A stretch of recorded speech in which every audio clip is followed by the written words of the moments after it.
Welcome back, ladies and gentlemen, to what could be one of the last matches of Starladder Season 9.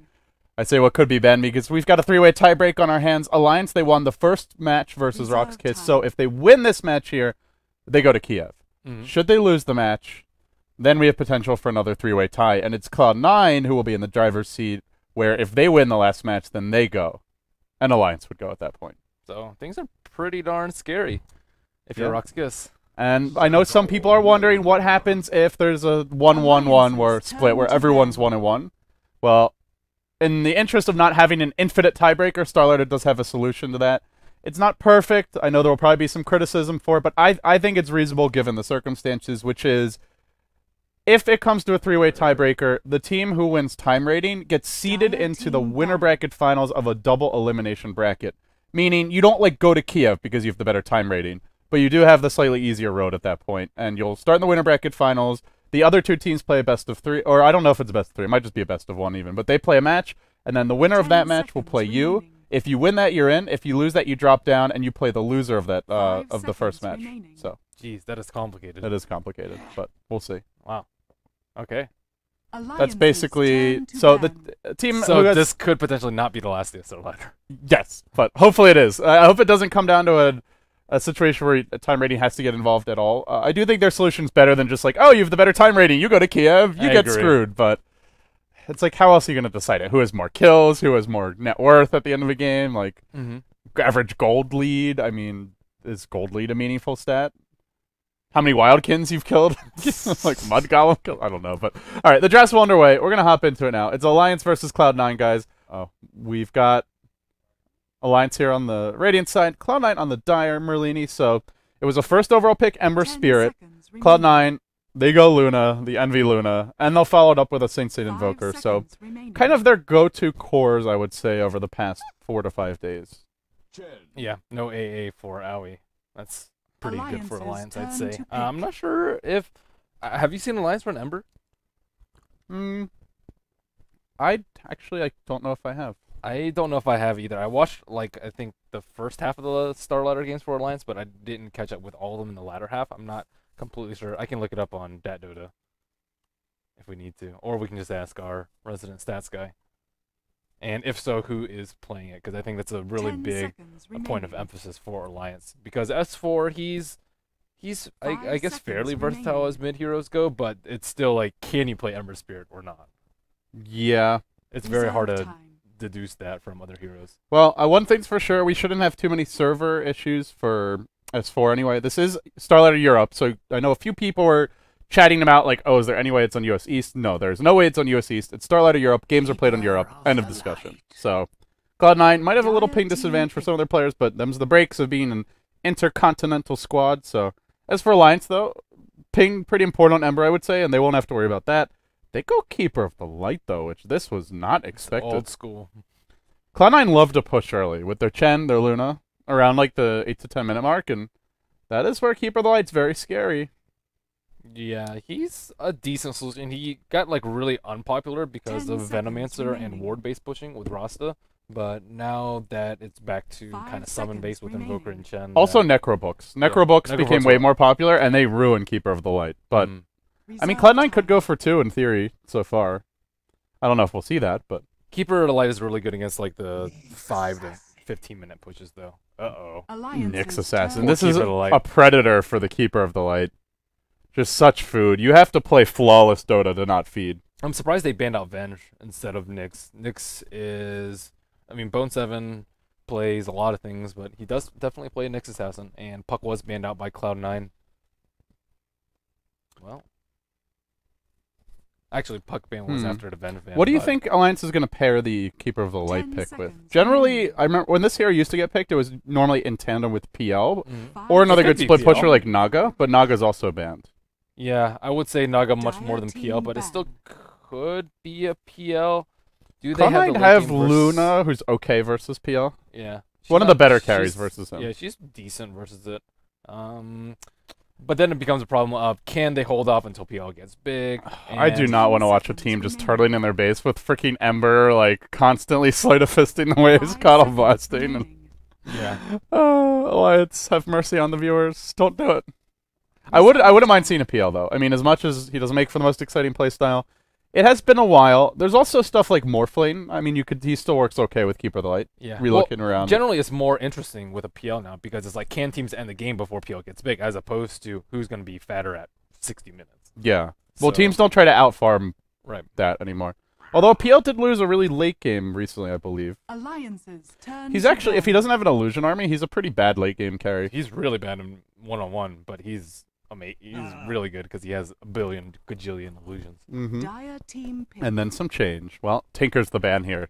I like the Rasta ban because Alliance, if Cloud9 can't end the game early, then they can draft around whatever they, whatever kind of support they want to run. If it's like an super early support, they go and run one that's not super susceptible to early ganks, or one that's very good at fending off early aggression.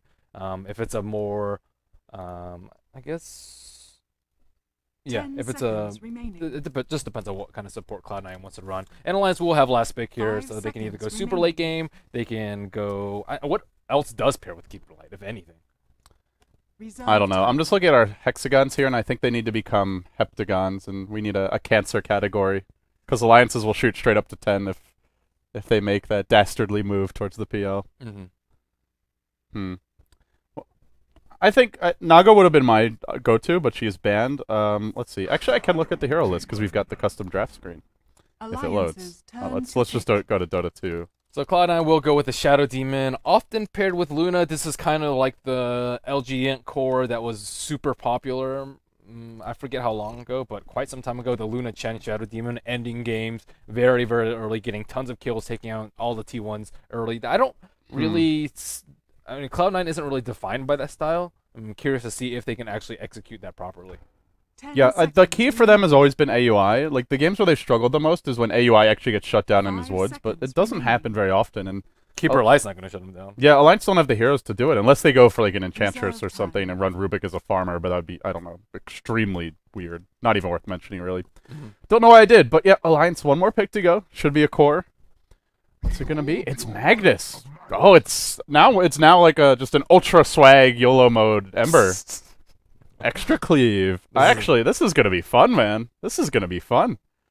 Loda it looks like they want to get Loda like 6-slotted ultra scary cleave mode Ember if it goes late. Yeah.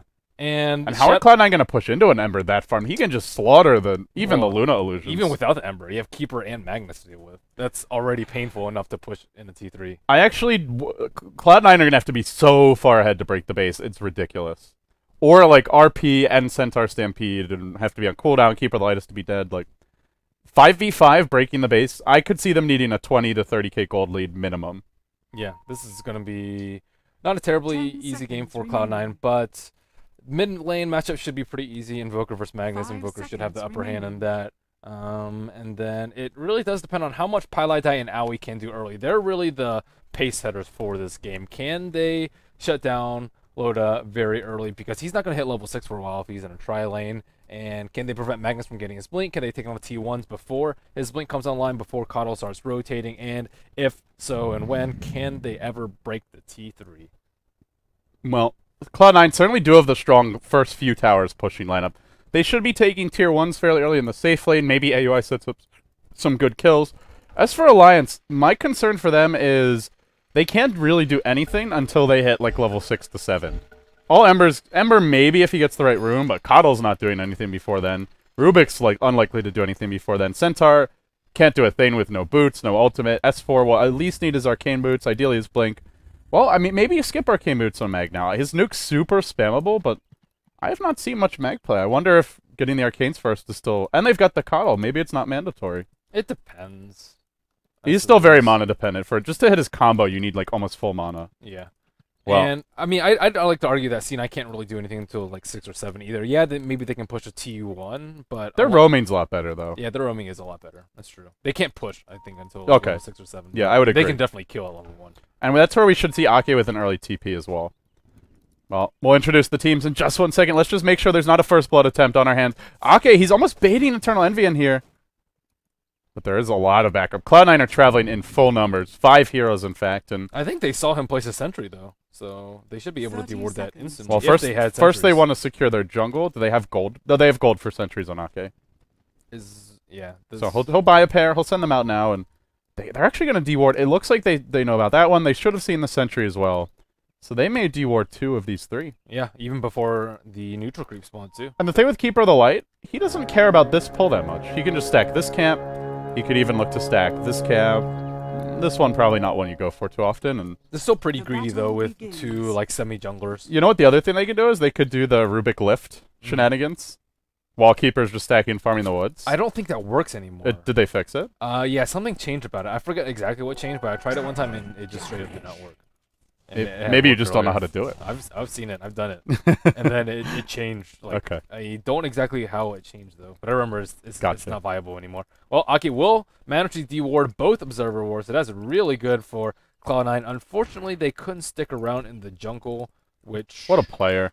yeah, That's one of those what a things that player like you won't hear, you'll never hear a caster like yell about it like, "Oh my god, he denies both wards," but that's Well, pretty game changing. He denies both observers, but doesn't actually unblock the spawn, which is unfortunate. But At the same time, Bone Seven's now in the dark. Well, how much does he care, I guess, is the other question, and Pro Man Shield, man. I don't know. It actually takes quite a bit of harassment here early on. There's no lift available. They've already thrown it out. I don't think they get the kill, but they do force Bone 7 off the lane. Well, now that things have settled down, we'll introduce the teams quickly. On the Radiant side, you've got Alliance. They won their first tiebreak match against Roxkiz. A win here, and they're going to Kiev. And then the winner of the next match would be the other team in. But S4 in the mid lane. You've got Admiral Dong 9 in the off lane. Man of many dongs. Loda in the safe lane is the Ember. Ake going to be playing your Keeper of the Light and Enter God mode. EGM on the Rubik. And then on the Dire side, you've got Bone 7, the heart and soul of this team. Bone Chan himself playing the Nyx. Solo mid. Sing Sing. Give stream, please. Playing the Invoker. We have AUI 2000 on the Chen. Pylai Die on your Shadow Demon. And that leaves Eternal Envy on the Luna.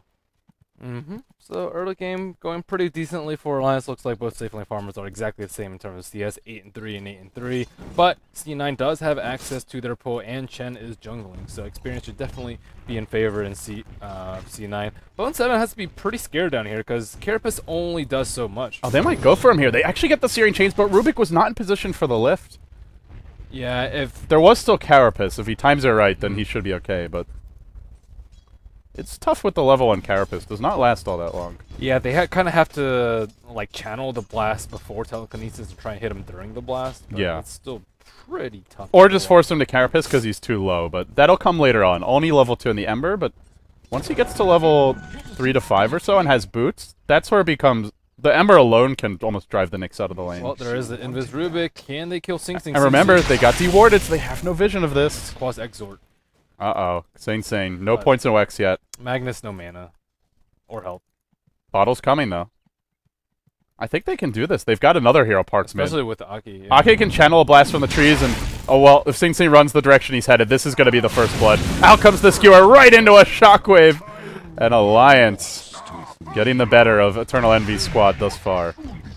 I think Quas Exort is the right choice this game because I think it's going to go late. If they go Quas Wex, Alliance just plays passively and doesn't choose to take any fights. I think they need to split push with the Forge Spirits and just his general late game potential damage output. I also don't think EMP's that strong against the team with Keeper of the Light. You've got Chakra Magic. You'll also likely have at least one Arcane Boots builder and probably the Rubik and the Magnus, maybe 2. So at that point, EMP burn, Mono Burn's not that effective. Sure, you get the control, but, well, mid lane. There's been a gank attempt from AUI. Throws out the Test of Faith, but S4 got off his skewer in time. But yeah, I don't know that Quaswex would even be that effective against Alliance's lineup. If they wanted to take fights early, but I mean, Alliance can take fights early. I think when Ember gets 6 and when Centaur gets 6, they can play very aggressively and play around RP because their lineup is somewhat cooldown dependent as far as team fights go with RP and Stampede, but Yeah. that's risky. Envy's generally, even though he loves going for greedy item builds, he normally does carry an early TP and look to join fights where possible, but at the same time, if he's going greedy items, then it doesn't make a ton of sense. Oh, actually, Bone 7 gets cliffed. Not worth the double damage rune. And I guess ideally the lane would be pushing, so he's missing experience, but it won't be the case. But yeah, Envy, although he will carry that early TP, his item builds don't lend themselves to early game fights, generally. When you see like the Helm of the Dominator, even the Midas at times, you just want to be farming at that point. So Magnus has actually gone for early Magic Stick instead of early Arcane Boots. I guess maybe he did expect Sing Sing to be Quaswex Invoker because there's very little reason to get a Magic Stick that early otherwise. Because I also completed it too. Like, you didn't even just get a Magic Stick. Yeah, that's a little awkward. It's okay against Quas Exort. You summon the Forge Spirits fairly often. Cold Snap's somewhat spell, but it's like, eh. He can summon out of range. It just delays, like, if you want to go Arcane Boots. He can summon it uphill. Like, he just summoned it, but he didn't get any charges. Yeah, I would much rather. He'd have Arcane Boots right now if he didn't get any Magic Stick thingies. Magic Stick thingies. Indeed. Well, in the offlane, Admiral Dong is level 3. The Bulldog doing pretty well. I want to point out already Bone 7 has stacked this camp, and you look at Alliance, they're running an Ember with a Mag, so clearly they can farm Ancients as well. They have not looked to stack theirs yet. This could be where Cloud9 just come out on top in terms of their economy later on in the game. But Cloud9 make the rotation top. The Pains have come out. Oh, they know. They know. How do they know? How do they know? I have no idea. They have just this one observer. Oh, maybe they're like, hey, he could be here because they're about to put a lot of pressure on the tower. So that is such good awareness by Alliance. Yeah. They have this one ward, so yeah, they don't see the Chen in this area, but there's so many other places he could be. Like you said, because the lane's pushing, that's when the Chen would look to make his move. Really, really smart play. Yep. And the Ancients have been warded up, so they'll get the double stack off, but that will be the end of it for now. Bone 7 may make the call for some sentries, but for now, it's just a one-stack advantage here. Whenever you start talking about advantages in terms of stacks, you know you're in for what looks to be a longer game. I'm curious to see what build Ember's going to go for. Max Sleight of Fist, I think, pretty... Oh, one position Ember, not surprised. Item build? Oh, item build. Yeah, I'm not sure. Like, I think Battle Fury. I think you go Battle Fury But, here. I mean, he has Magnus for Battle Fury. Does he really need Battle Fury, or he can just go straight damage? I'd say at least one. Yeah. Like, you get the Empower Cleave, but that's about as much as 2 Battle Furies, right? So, 2 Battle Furies is pretty standard and pretty effective on Ember, I would say. I think you need... I mean, what's the alternative is the other thing. Like, Ember has a lot of issues to address. Well, knowing Loda, Midas is always an alternative. But it looks like I don't think Midas is... It will be Battle Fury. Ember needs the level, sure, but the attack speed is quite useless on that hero. It's more just about every Sleight of Fist, not how fast you attack it. You know, on your regular auto But attacks. still, if you think it's going to be a farmy game and you're not going to fight until like 25 minutes. Oh, so you're saying Midas, then Battle Fury. Oh, yeah. Okay. Sorry. Well, I'm trying to think of any other options. Desolator, potentially. I've seen Desolator in the crit. Definitely strong through the mid game, but... Yeah, I don't think it's that type of game. I think it's a late game, like, double Battle Fury Daedalus game. Oh, boy.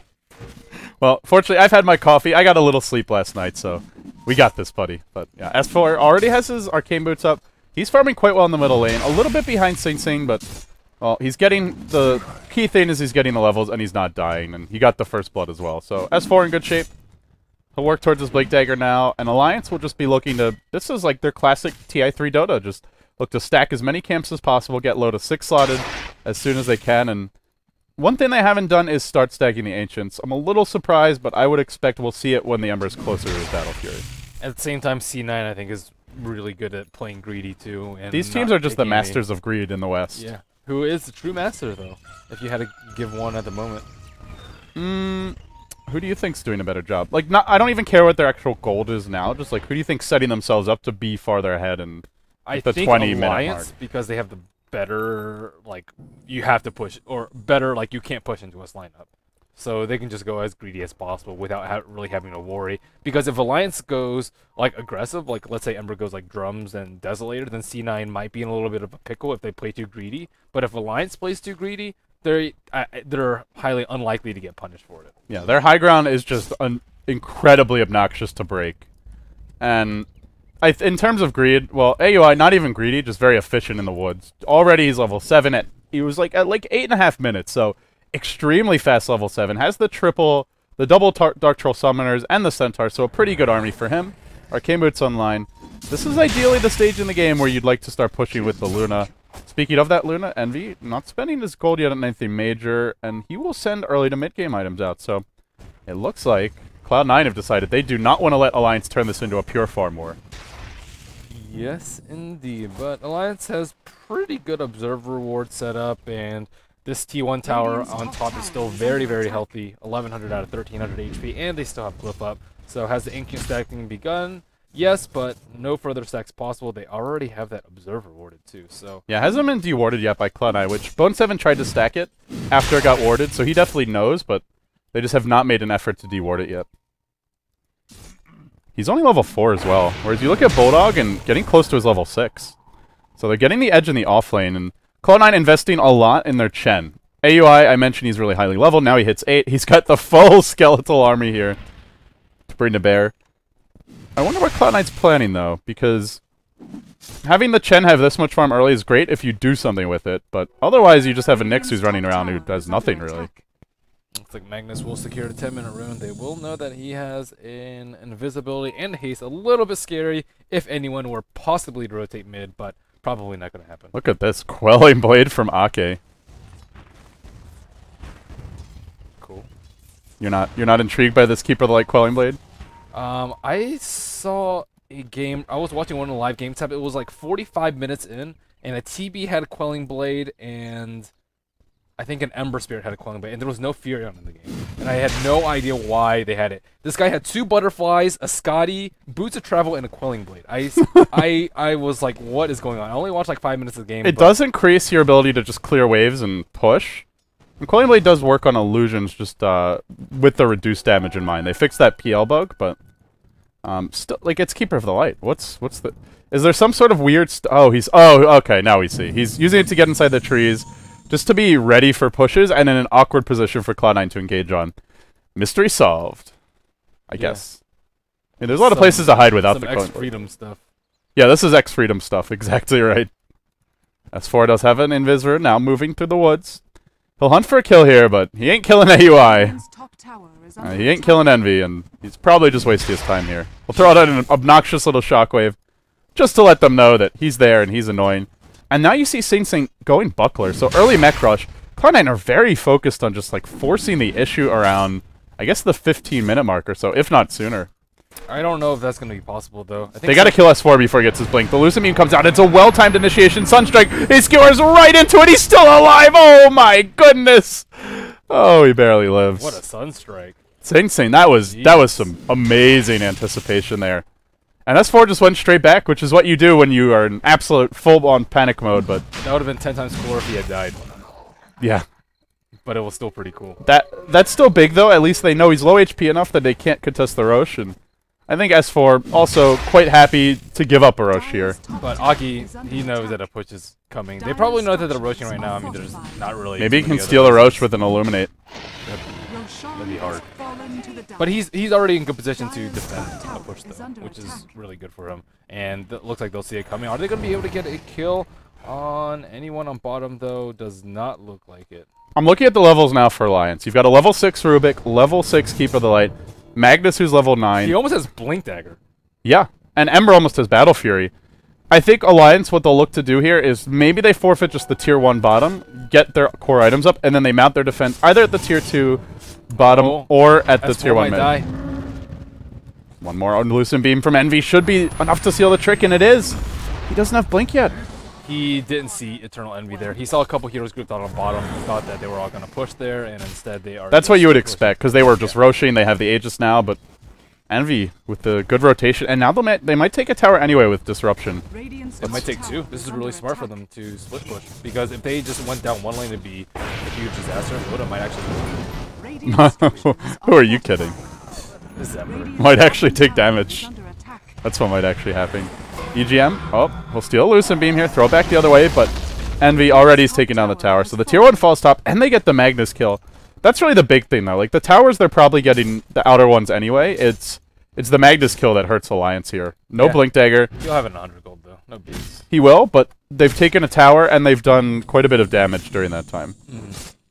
And the bottom tower, it hasn't taken that much, but the glyph was forced out, I think, is the other thing to keep in mind. Yeah, C9 did take the unimportant tower, though. If you would have your choice of tower, you'd much, much rather take that bottom T1 out. True. But at the same time, it looks like Sing Sing is starting to farm up the Ancient stack. Was unable to stack it up a third time. There is an invisibility rune on bottom. Could potentially be a kill with the Blink Dagger on the Magnus, but doesn't look like anyone is going to Score 1-1. Right now, Cloud9 leading by about 4,000 gold, and a lot of that is the Roshan first attempt, which they secured, as well as the Tier 1 top. Experience about a 3k lead, so not overwhelming yet. Their Nyx is still level 5. Bone7 will finally make his way to level 6 soon, but not quite combat ready. Otherwise, though, in fact, he's even behind their Shadow Demon for Pylai Die. He's still pretty farmed, though. Arcane and halfway. Yeah, Tower and Roche Gold mainly.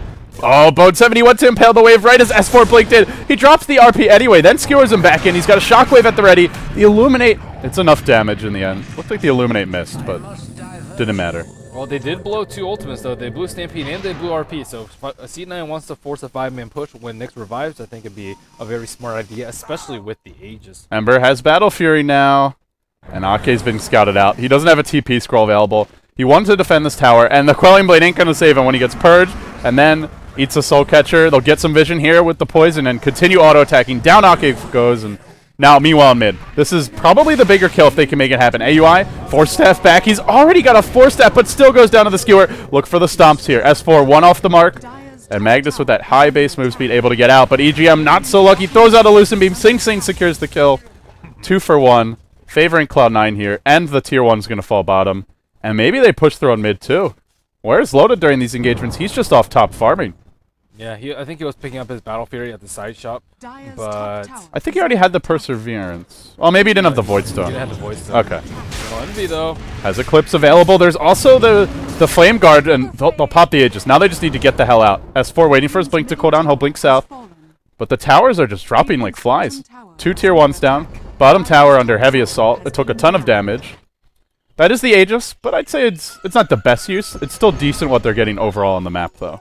Yeah, they're very good at splitting up, though. I think a lot of lesser experienced teams would group up as 5 and try and push, but C9's attacking it very smartly, applying pressure with multiple heroes on different sides of the map so that they can't easily defend with a Magnus RP. They can't easily defend with the Keeper of Light. And Keeper of Light, he was trying to defend down here, but Pylai Die with the good moves, finding him in the forest, and Magnus is hard pressed to push out the lanes himself, get some more farm too. This is kind of like a refresher game for Magnus. He's going to need a lot of items for late game. Still not a single ancient. Oh, look at EGM. Oh my goodness, these Sunstrikes. Wow, barely lived. When you looked at him, he had like 10 HP, but I didn't even realize that they had vision of him back there. They just dewarded too, so Sing Sing just randomly threw one out behind the tower. Well, EGM will prevail for now. They were attacking creeps. Okay. Yeah, because I saw he dewarded, so I wasn't sure how he would have vision. But see, now they're pushing as 5. I don't think this is the right choice. There is a Flame Spirit here, a Fire Remnant. Oh, if they circle around behind, though, here they go. They're going to dive with some Chen creeps in the front lines. They do have the Ember ready to join the fray. He's going to have to come soon. Bone7 not yet going where the Ember's going to be. In comes the Magnus Blinks. Connects only on Bone7. Where's the Ember to join this fight? They need some good cleave through. It's just not enough damage yet. Does hurt AUI quite a bit, though. Pylai Die dropping low. The Eclipse gets deployed, but Admiral Dong just hides inside the trees. Bulldog gets kept alive. 2 for 1 so far, but this Ember's at full HP, and that looks like trouble to me. Blink in from the Centaur. Tries to initiate. No, maybe not. The Ember forced back in the end. Another Flame Guard, but no, he's not going to escape, rather. And not a Flame Guard, a Sleight of Fist, but not able to get out in the end. Could have ported right away, went for one more Sleight of Fist, and then Envy just followed him to his Spirit. Now a buyback. They want to try and get some kills here on the way out. They send back Envy. Sing Sing now trapped up by the Ember, going for the TP out. Is he going to make it? Not going to happen. S4 secures the kill, but it does require an Ember buyback, and they still lose quite a few of their own support and utility heroes. So yeah, not the best RP, but he was under a lot of pressure to make things happen there. Gold goes decently in favor of Cloud9, experience decently favor of Alliance. An early buyback for Ember like that, not the biggest loss, but I still say if a fight goes even like that, I would say slight edge to C9 because that tower is so important. They still need to stack up, they still need to farm, and Loda is not quite there yet. He does have a level 4 Sleight of Fist, and he does have his Battle Fury, but the jungle's not stacked. They haven't had much time to stack the jungle for him. I thought maybe they could have gone to the Ancients a little more, especially at the mag mid, but yeah, Loda's not going to have that easy comeback farm that you would often see for a hero like Ember. He can still defend and farm the lanes, but the jungle's not there for him. And it gets more dangerous soon. Something stolen here, and it was the... Oh, actually, the Carapace. Quite annoying. Everything from Nyx is annoying to be stolen. Such a good hero. Indeed. And looks like they will start sacking up a little bit now. Ancients still not touched yet. Looking at net worth, it is 6,000 in favor of C9. That is with a 2-tower advantage and a Roshan advantage.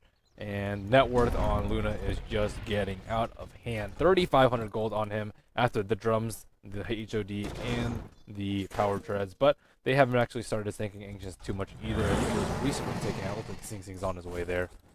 Yeah, and Envy, as you mentioned, has the Dominator. They can stack the Ancients for him, or just farm them. Maybe three-man smoke. They might find Envy. Maybe they won't bother. Through the river comes Admiral Bulldog, EGM, and S4 all in tow. 3 heroes going to trot up the ramp. And they look for Pylite die. Well, can they initiate? No, he's got that blink and quickly retreats out.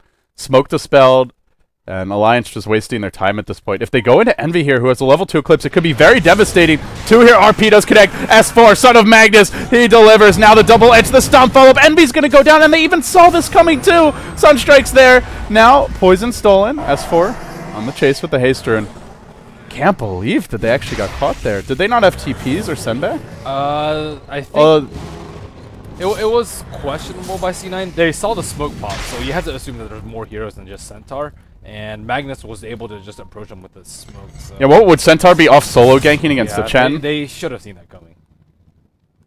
Maybe he was a little greedy. What? Speak louder? Okay, attack. I will try. I will do that. Brian is like he's what is the name for those people on airport tarmac or like directing stuff around? It's like a yeah, he's like an air traffic controller with all these hand gestures and stuff. Well, they have actually blocked the Ancients again. They've been all over. That was a very important kill though, because Luna is the one that you're really scared about late game, and I think it's actually pretty smart for Pylite to go the Blink Dagger. This Invoker is not going to be scary. He didn't go Midas. He's gone Mech first. It is going to be a very much a utility Invoker until like ultra late game, at which point ideally Ember is beyond godlike farmed. So yeah, I agree with you. If the Luna's being shut down, Alliance don't have that much to fear late. 3-man smoke with Nyxus, and Nyxus has just not been that effective either because Alliance has a billion sentry ward. Oh, they just placed this ward too. I think that they saw this ward being placed too. They know they're smoked because of that. Ruh-roh. Yeah. Normally you wouldn't, but they were ready there with the Observer and the Sentry, and they might just like bait out one of the supports too. They've got the RP at the ready as well. Problem is they didn't really have any good sacrificial lamb. Maybe even Admiral Bulldog's the ideal choice to throw to the wolves there, but I think EGM. No, dude, EGM's the carry. Well, the thing is, if Admiral Bulldog gets hit, they might not have follow up with the RP, or follow up after RP if he goes down.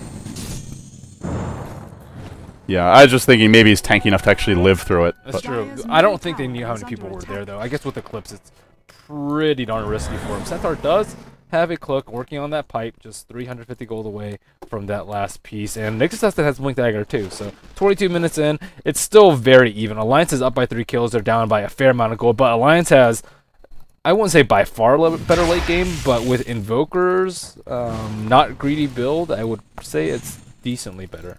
It's just if and when Cloud9 go to end the game, if it's 5v5 and Alliance are in their own base, that is like the hardest fight you could ever imagine. Good luck not getting hit by a 4 or 5 hero RP when you're clumping up in the high ground. As we'll see Loda just remnant back out and continue farming. Has a double damager in though. They look to go back in here onto Envy. But yeah, it's just when Cloud9 go high ground, it gets really tough. And if they're not going high ground, Alliance are just fine. Get like your Magnus, BKB, Refresher, you know, whatever you want. So next, Shivas. Is this an outdraft from Alliance? It's like, well, you guys can't push on us, and we have better late game? I don't think their late game's necessarily better on the offensive, though. That's where I'm a little bit... They have some good pick-off potential through the mid game, but they don't have that single target burst. Like, there's no Storm Lifestealer here that can just assassinate a carry and win the game off of that. They don't have Dude, you don't need that. You have Sleight of Fist. That's like 5 single target bursts. It's not the best for just ganking one, like, super, like 4, 5, 6 slotted Luna off on her own. That's true. I guess if they have an RP as well. But yeah. RP's... Cloud9 do have the good defensive supports. That's where I would be a little worried for Alliance if they try and force things too much, but I feel like late game, you gotta favor the team with Magnus, Rubik, and but if Alliance gets impatient, then I think that C9 can take the win. All it takes is like one big mistake from Alliance, and they can take like 2 T2s, they can take a Roshan, and potentially push high ground. Or if they just waste RP, and all 5 of them are still up, then C9 can go for the win. Nice split pushing here. Remnant will finally poof top lane, but Looks like Cloud9 will take the next Roshia. Not contested really at all by the Alliance. Very confident in their ability to defend despite going up against the +1 advantage. I think that's about right, though. Aegis is pretty key here for Cloud9, though. I mean, the RP can be used and they still have a shot. S4 gets... It'll be fine. Harassed. It's fine. Just relax, Ben. Chill out. They have a little Flame Remnant around Roshan Pit, but a little bit too late. What is Loda going for next? He has 2,100 gold. It is unsure. That buyback did set him really far back, because that fight was such a long time ago. He's still even with the Luna. Yeah, that's he's surprising. got an Ogre Club on the courier. Oh, that death set Luna back pretty yeah, they hard both too. had the key death / buyback in the case of Loda. But we also want to keep in mind here that Alliance are currently trailing in terms of towers by 2, and they've also given up 2 Roches. And still, if you look at gold earned, it's barely a difference. There's the 1 buyback that's not factored into that gold earned graph, but otherwise, I mean, it's pretty accurate, so... They have very good... They've just been getting out-farmed, it looks like. Well, not even out-farmed. How are they... They just have higher mobility. They have recall if they really need to. Loda can just split push aside, drop remnants, DP around, and just farm all 3 lanes. Luna, she's slow and clunky. She does have a TP scroll, and they do have Chen send back, but that is just not as good as Ember Spirit's mobility. Yep, and Alliance could look to mount their defense here. 1 good RP. If Cloud9 screw up in even the slightest, could just spell their doom for this push. They can look to use Carapace maybe to initiate here, or go in on the Keeper of the Light, but not content. EGM also has Impale. That's a pretty big spell to have. It's scary for Cloud9. While they're doing this, Loda is just pushing top, and the issue for Cloud9 is with no Hex on Invoker, there's nothing they can do to punish it. Out comes an Illuminate, drops Pylite Eye to 200 health, and now they impale Envy. Will they go in on this? Remember, he does have Aegis. They don't want to fully commit to it, but Loda's trading effectively during this time. He actually takes a tier 2 first, just a lone Ember, not known for his tower destruction prowess, but still bringing the tower down. And now, just keeps on pressuring. Why back when you could farm? He's almost got the second Battle Fury. I don't know, Ben. Also, Loda doesn't have a TP. In trouble here. I think so too. They're wasting so much time, but if they get the tower, I think it'll be worth it. Blink out. Well, they get the tower, it looks like, for now. At least the glyph forced out. They do relocate in the Ember, who got a BKB. Loda not going for another damage item. Wants to be able to just initiate the fights. Misses on the Sleight of Chains. Are they still going in? 3 hero RP! S4 once again, you magician! Now Sing Sing on the run, and well, they've got the Aegis here. Can they turn it around the second time? He'll TP out, but damage is done. Ember now chasing forward. He'll pour into his Remnant. They get off a Skewer. Well-timed. Double Impale, as well as the Carapace. Still not enough. They still get the kill. 3 heroes dead. Aegis hits the deck, and it costs Alliance an RP. How does he always find these RPs? It's I just don't know magical. either. 3-man RP and on the Luna too, so that was huge. And this, see, I should have seen this coming. Like this, if you look at Alliance's lineup, you're like, I do not want to push against that, and they pushed. Well, what could they have done differently? I mean, Just keep split push and farming. I think they kind of had to split push you and think farm. the Invoker should have gone like greedier, Midas build, Luna Yeah. goes straight Dominator, maybe a Midas first even, instead of trying to go for like the more mid-game oriented Yeah, they items? deward this camp. They get Midases. They get like Blink Sheeps, which are really good for split killing an Ember Spirit. Since he doesn't have a Lincolns or anything, they can just Blink Sheep and just kill him very easily. Or just Nyx Assassin should be able to kill him. But they need some sort of secondary lockdown. Even an Orchid, I think, would have been nice. But as it stands right now, they have how many spells for lockdown? Cold Snap, kind of, and Nyx Impale and Spike Carapace. None of these are really good versus an Ember Spirit. And Ember Spirit, he's getting huge. He has Chrysalis on the back of that fight. He has Empower to go along with that, and My other big problem is Cloud9 have nothing on BKB on Ember. Like, even Demonic Purge, useless. He's still got a Sleight of Fist to you. You can't lock him down. They have no actual stuns that go through it. well, not on 5-5. They have the anti-split push though with the Nyx Assassin. Nyx Assassin should be able to kill him in the side lanes, but they haven't been able to do so because he's forced to go with the team. Yeah, and I don't think he can't really do it on his own at this point. Loda's got 1400 health and the BKB, and Nyx can't solo that. This Nyx not farmed enough. Just a Blink Dagger, level 9. Actually, doesn't even have a point Mono Bird, which is a little bit unusual, but looks like Bone 7 wanted that max Carapace just to really punish Alliance's AoE. Hasn't worked out that way, though. This is pretty darn scary. Like, that was a T2 push, not even a T3. This tower is really hard to defend, too. Like, as a defender, sometimes you have to, like, walk like you're fighting from the lower ground, which is really bad. But C9 can't really wrap around with their lineup, and Alliance, because if they clump up and fight right here, they'll just RP and just get wrecked. So the other thing with this tower is you've got like the multiple angles of egress. You've got like the backstab coming behind the tower, which you don't really have for, say, this one. Yeah, they lost a T1 push on or defend on bottom because they approached from multiple angles. They approached from like here and here. There's no good RP. He only got the Nyx assassin on that fight, but on that fight, they were just all grouped up in this area over here. There were three-man RP, and they have vision of everyone. Yeah, they have the Aegis, but they still lost the fight 3-0. Well, for everyone wondering what implications does this match have, it has big ones. This is Starladder Europe. Oh, that thought. They blinked in. They've caught out Eternal Envy. Envy, he's counting on this blink disruption to keep him alive. And he'll try to pop his BKB and live here, but Sleight of Fist is cooling down. A Spirit forward. Does Loda fully commit? He's going to back off. If he got a crit, I think he would have killed him. I don't know why he didn't even go for the Sleight of Fist. Yeah, it's like he still has BKB to get out, so it's like just a free kill opportunity. So that shows you how much pressure is on Envy right now. He's out farming right next to his T3 with a Shadow Demon, and he still almost dies. Yeah. So that's really scary. And that's within a great blink disruption by Pilot Eye to keep him safe. A lot of games you don't even get that, and support's playing close to out of their minds just to keep their carry from losing, dying and the game being lost right there. But yeah, basically, if Alliance win this match, they go to Kiev. They'll have another shot, another crack at the title, which they fell short of in the past season of Starladder. Past two, actually. I think the one they won was Season 6. They lost 7 and 8 to Na'Vi. But yeah, they'll go back to Starladder, and then you have Cloud9 and Roxkiss who will play one more best of one.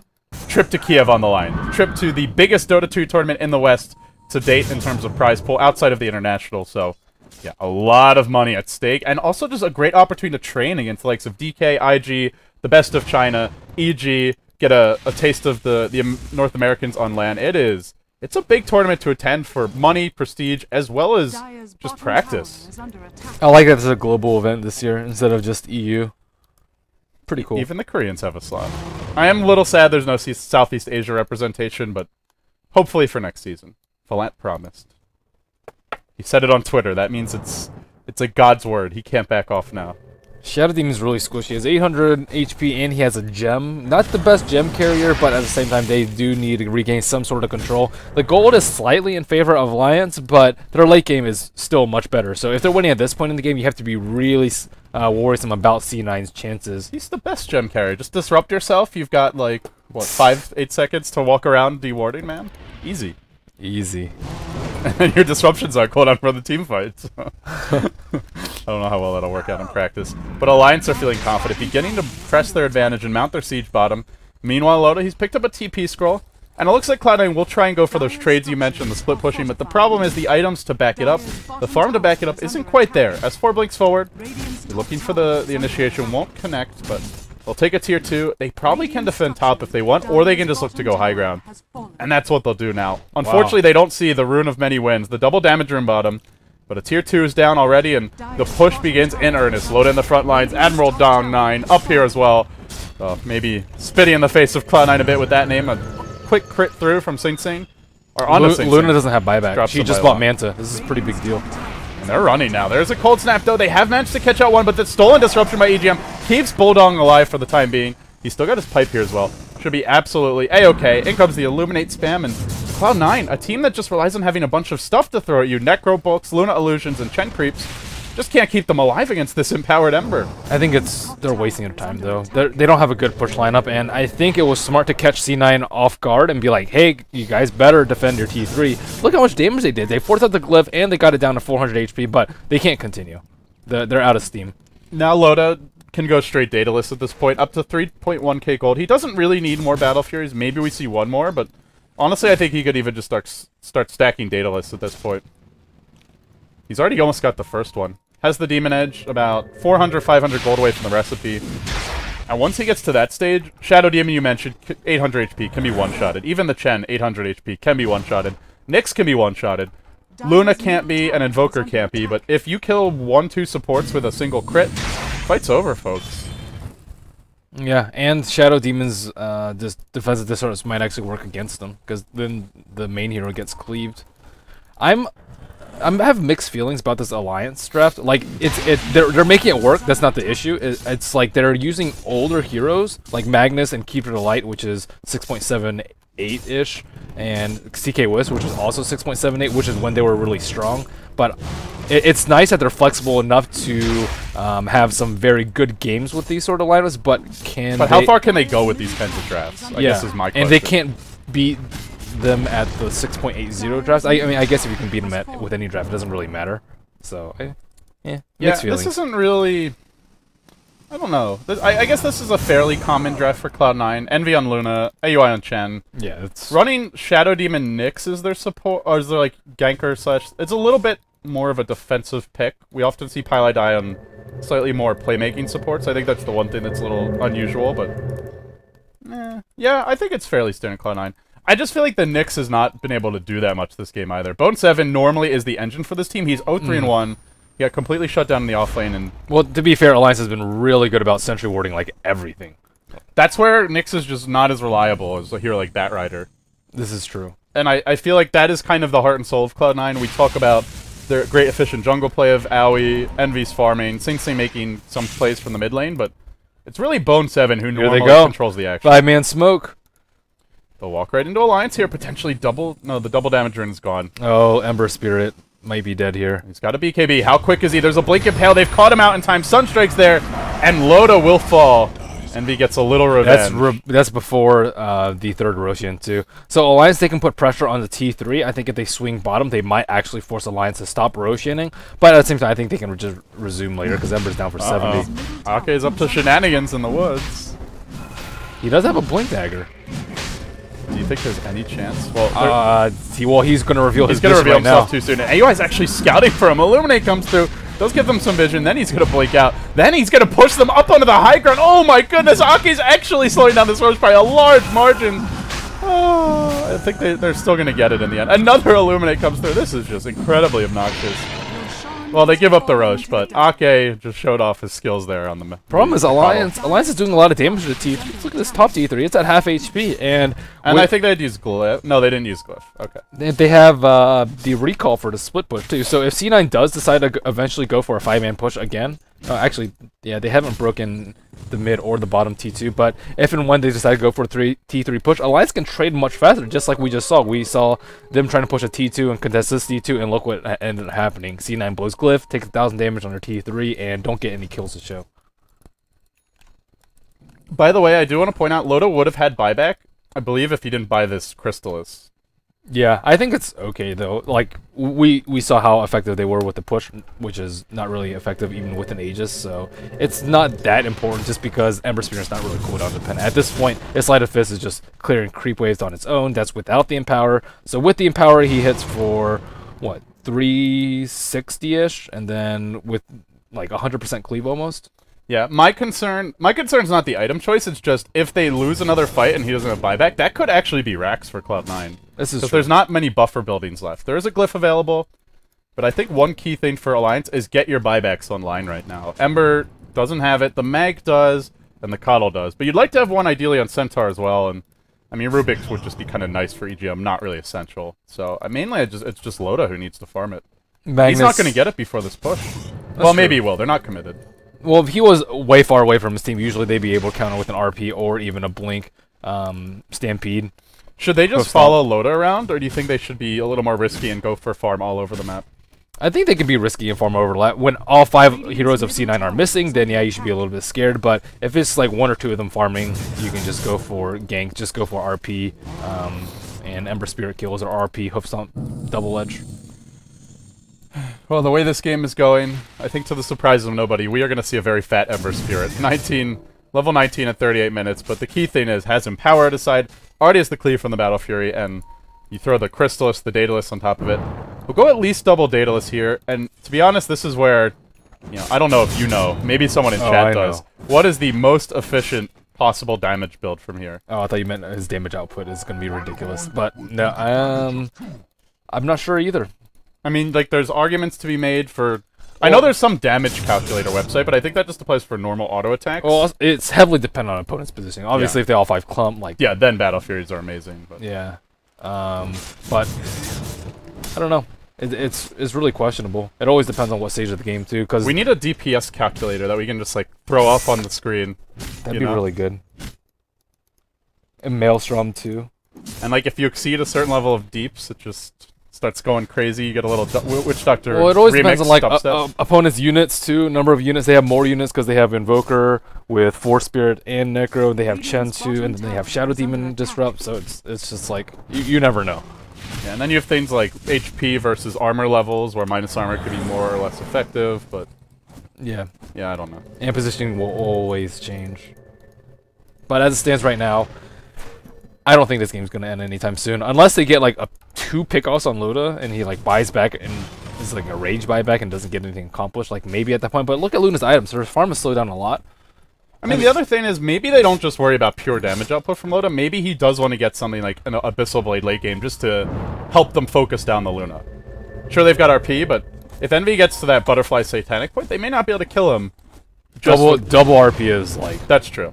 Well, how close are they to that?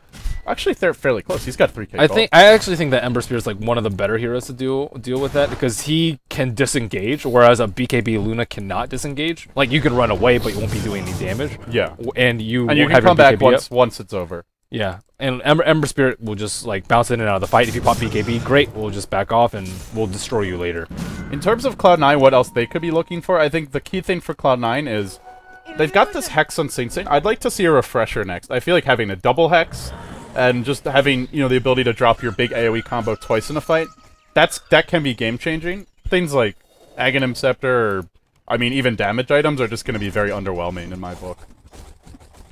Ultimately, he is not going to keep up with the damage of this Ember, but if they can keep the Luna alive and just find pickoffs for her, that could be pretty good. Yeah, I think if he wants to go pickoffs, then I think Blink might be Blink would be good too.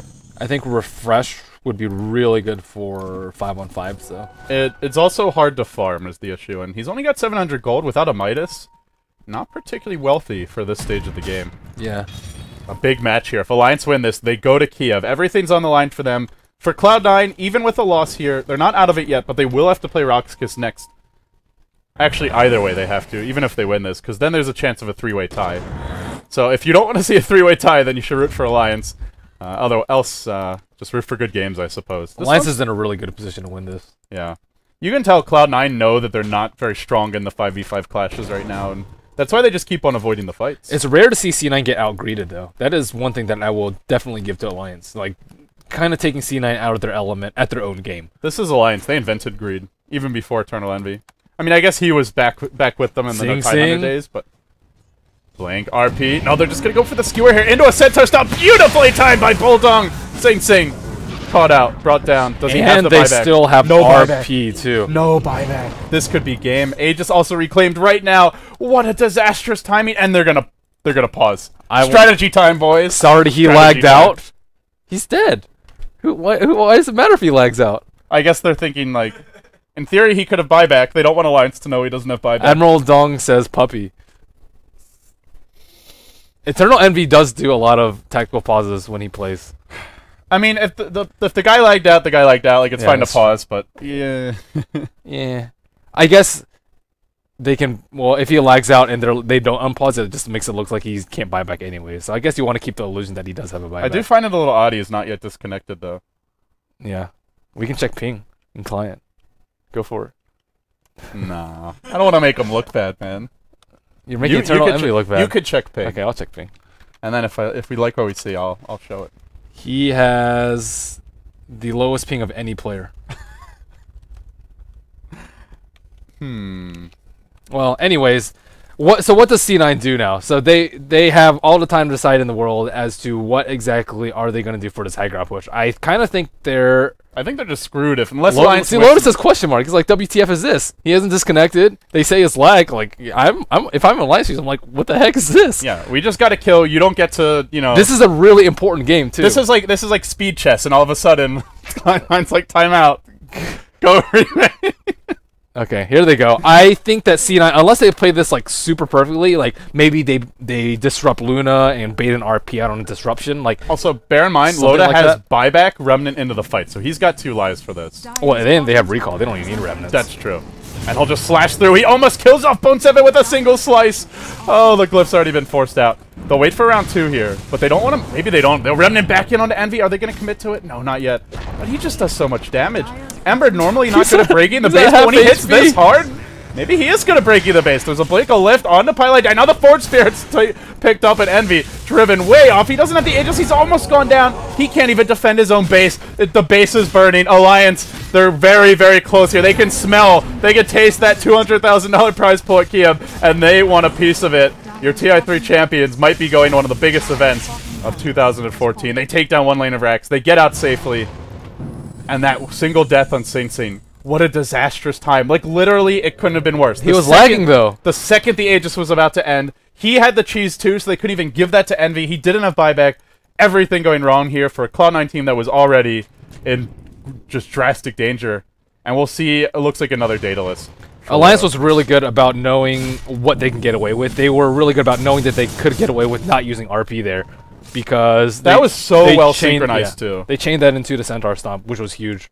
Like, we've seen teams use Disruption to set up Centaur Stomp or even a net, but that was... I've actually seen DK did the Glimpse into Centaur Stomp, which was pretty filthy, but they're going in now bottom. This could be the fight that puts the nails in the coffins against Cloud9. Centaur will go in first, gets off the Stomp on Envy. No, the send back. Oh, the cleave damage! He must have gotten 2 or 3 there. Envy kept alive. I think they gave him the cheese in the midst of this. He's still okay for the time being. Does pop the Eclipse, looks to turn around, brings down Bolton. Envy actually gets 2. Now Ake's on the run. Can they keep on fighting? The Amber is just cleaning up, though. He's brought down 3. Loda, Carapace, but doesn't give 2 hoots. He'll chain forward in a second. He nails it again, Loda, with some fantastic Ember play. However, is dropping low, out of mana, needs to juke, has 1 more remnant. Bone 7's on the chase, a Sleight of Fist would kill him off, it does so! Ultra kill for Loda! Envy, where art thou now? Chasing S4, not gonna find the Loda kill, and S4's gonna juke him.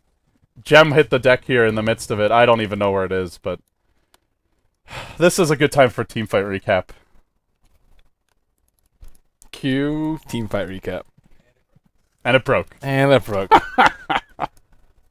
Alliance. It is a little buggy in the longer game sometimes, guys. So it was a nice Aegis, or sorry, cheese pass though, from Invoker to Luna, because Luna almost died. I was like, wait a second, I thought he had no health. I'm like, I didn't even see them pass. I just was like, it must have been a cheese pass. So he almost died to those. I think there were 2 cleaving crits. Because he's got 2,400 health, so 1 would not do it. This is also Alliance in an offensive position, too. Like, if they're in a defensive position, holding their T2s or T3s, like, C9 is just going to get wiped. Now they've got the double Daedalus. Oh, boy. So I think that if C9 decides to push into a 5-on-5 situation, they're just going to straight up lose. Yeah, so they have to go for they have to go for picks on Ember. I think that's... Or Magnus. Either or. That's where you'd like a little more mobility on your Invoker. Level 2 Wex, so maybe a Blink Dagger's in order, but he's got a farm. Or even just a Ghost Walk into a Scythe. But his Ghost Walk is so underwhelming at level 2 Wex. That's true. That's the thing, like... This is where the Exhort build is... This is where you want the Midas, so that at this stage of the game you are like level 20, not level 16. Yes.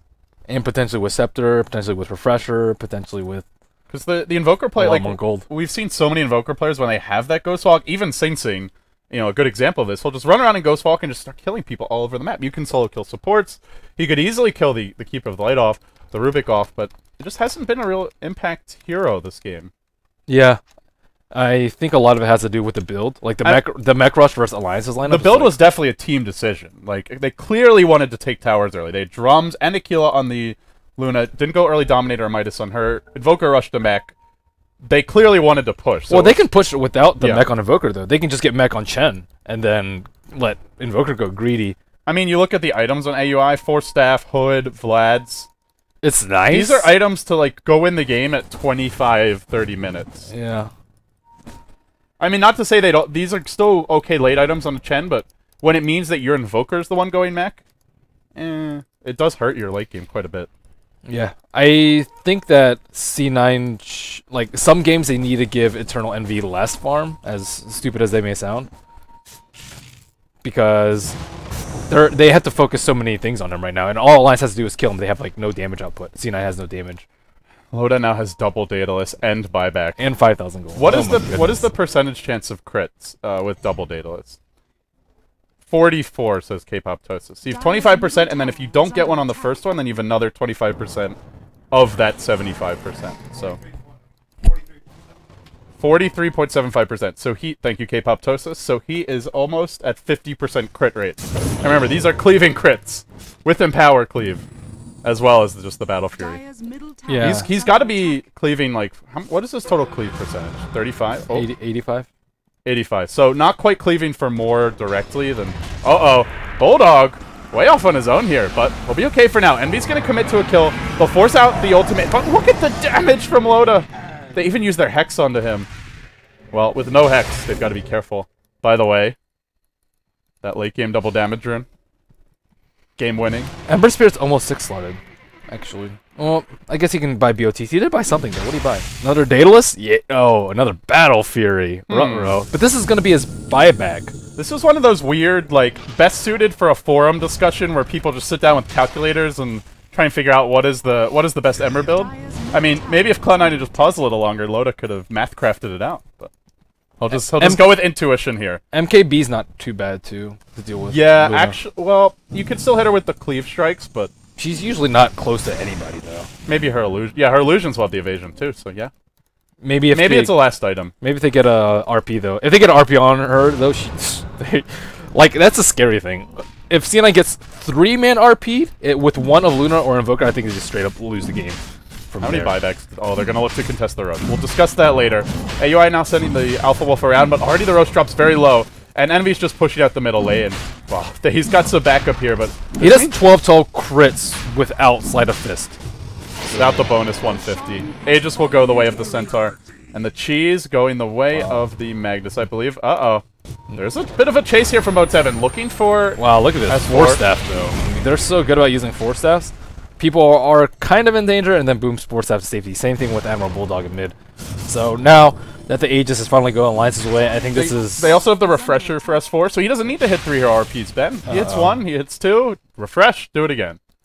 And Cloud9 have nothing on BKB, so they're going to have a harder time stopping that blink. Well, I guess... Tough. If Alliance gets a good initiate on Luna, and then C9 counters with an even better disruption on her, and she could BKBs in a Satanic, I can see C9 winning a fight. But unless things go like that, it's going to be really difficult. Unless someone gets caught out. Oh boy. That is... Oh boy. He, double damage is like meh on him. He only has He has all 109. damage items, it's still just, it's even more damage. That's true. It's basically a 7-slotted Ember at this point. The double damage rune is his extra item. 754, wait, that seemed really low. Is under attack. Well, there's going to be an initiation here. Bone 7 jumps in, looks to go. Ember slices through. That's half of Envy's health immediately gone. BKBs were forced out, though, and they're all quite low, actually. Now the Ember comes in and get off with your head pile, I die. Now Envy's got Only no back. 1770 crit. Yeah. Yeah, double damage or not. That's okay. He did bite Ultimate Orb. Why did he bite Ultimate Orb without Late saving for game buyback? Hex, I guess? No, But yeah. Oh, He No should have. buyback. He should go for Hex, but he I should actually also think, say for buyback. I think Ghost might be more important. Than, it's hard to tell when the is slights are going to come out. It's so, yeah, it's just so hard. Well, here they go. Luna. Blank, stun, it's gonna miss. Meanwhile, the RP goes in. That connects on Envy. Envy has buyback. He'll have to use it immediately as Loda starts diving. His team's retreating out. Another Sleight of Fist. He's just destroying them all. Loda is an unkillable, baleful god of fire. And Cloud9 just have no answers for him. They'll try and look for the defense here. Envy bought back. Bone 7 will come in. The Impale connects on 2. Maybe, just maybe they can do it. They actually bring down 1, but another Sleight of Fist almost kills the Nyx. Envy's standing fine against this. It's the supports that are really struggling. Cold Snap's there, but they give him some mana. As you said, the 4 staffs have been sensational. He'll go back in. He gets another kill. Then he zips over their corpses just to rub it in.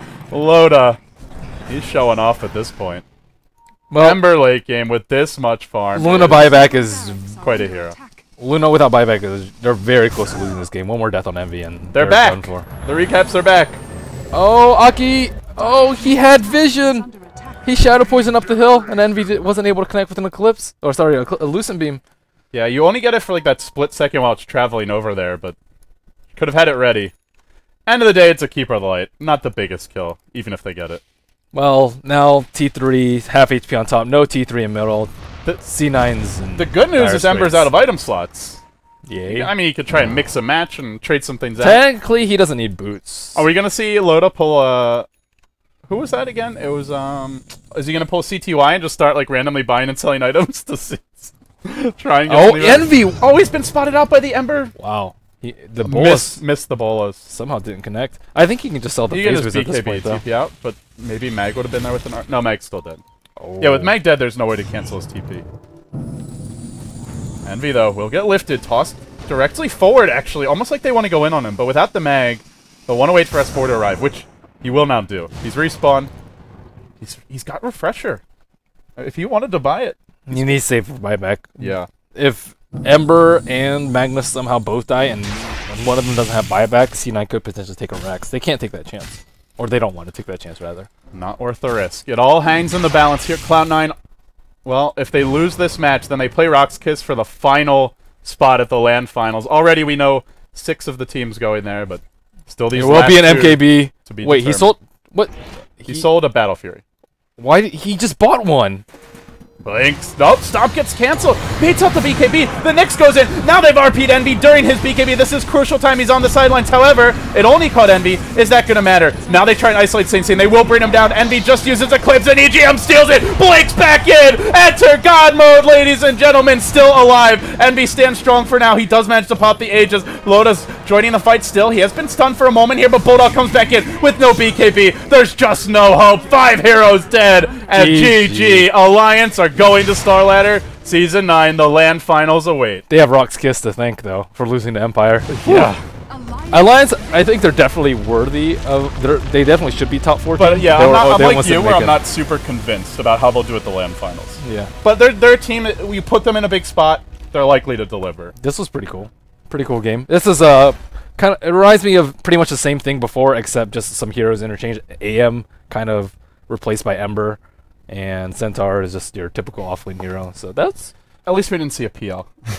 That was kind of cool. That's They're big one hero I crits. don't miss. But C9 getting outgreeded though. I think they have to kind of maybe just have more strategies up their sleeve because this is very typical of C9. And Alliance has completely played around it. Hey, you guys want to push at 15 to 25? We'll draft a lineup that you absolutely cannot push into. I mean, like we looked at their draft and are like, you can't really push into these heroes. No. But they tried to anyway, and well, it didn't work out in the end. Still, Cloud9 had some great individual plays, and ultimately they have a best-of-1 final match of the Starladder Tiebreakers. Now we can say that with certainty. Winner of this match, Cloud9 versus Rock's Kiss, the match coming up next, joins Alliance as the final European team, and the loser, guys, they will go home. So you've been watching Beyond the Summit's presentation of Starladder Season 9 Europe. We'll take a quick break here.